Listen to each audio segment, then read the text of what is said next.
บายดีพี่น้องโอกาสยามเสาร์เด้อสิลงยามหน้าเบิ่งกับดักปลาเด้อพี่น้องเด้อ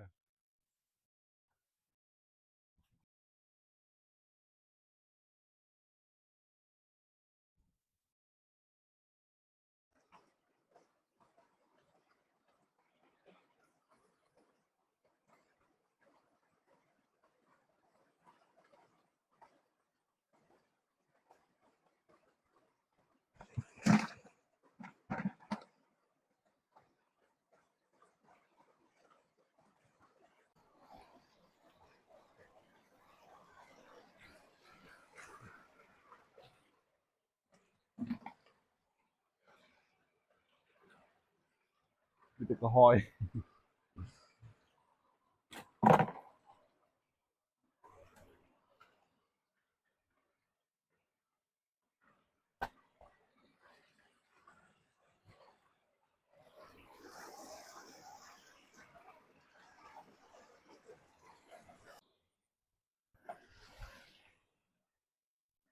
มีแต่หอยฝนบ่ตกมันบ่มีเด้อแล้วฝนตกมันมีอยู่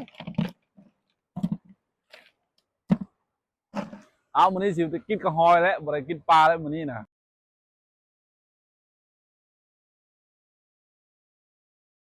อันนี้ก็เป็นกับดักหรือว่ากระสาดอันนั้นไว้ดักปลาเด้อตัวนี้ฝนบ่ตก